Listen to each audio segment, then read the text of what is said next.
Sorry po, ma'am.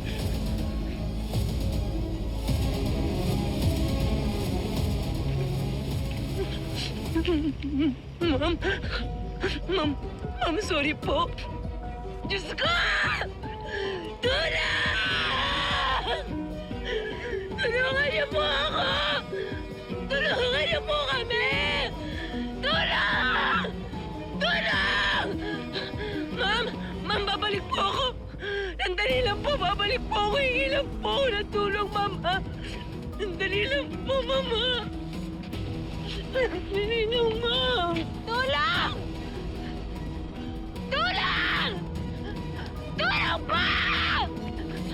Tulong! Tulong!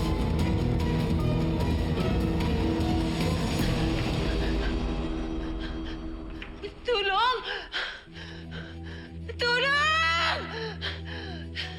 Tulong po! Tulong! Tulungan niyo po ako! Tulong! Tulong! Actually, tayo lang naman po yung nawalan ng kuryente. Baka ho may pumutok kong fuse.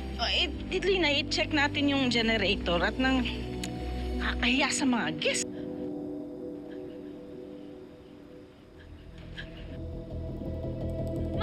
Ma!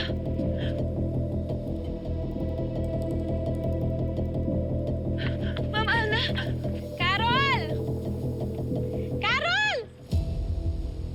So, ito na pala ang bago mong racket ngayon, ha? Friend, buti dumating kami. Kailangan tayong tulungan. Ano? Teka! Bes!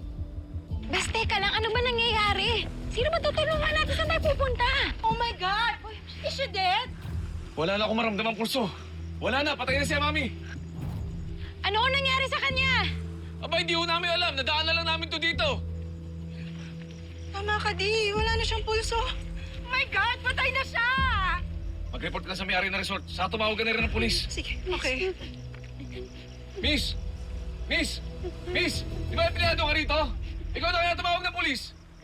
Yeah. Miss! Fine! Ako na! Ako na! Bilis, bilis! Wait, Bes, ano kayo nangyari sa kanya?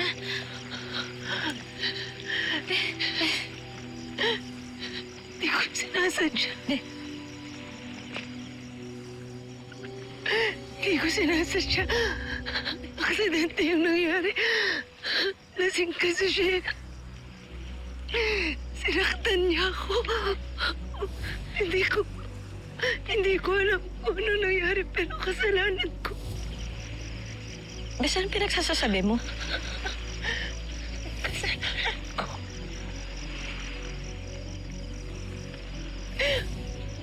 Ako'y pinakapatay sa kanya.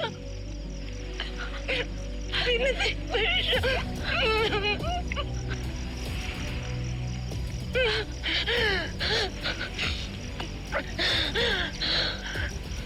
Anong gagawin ko?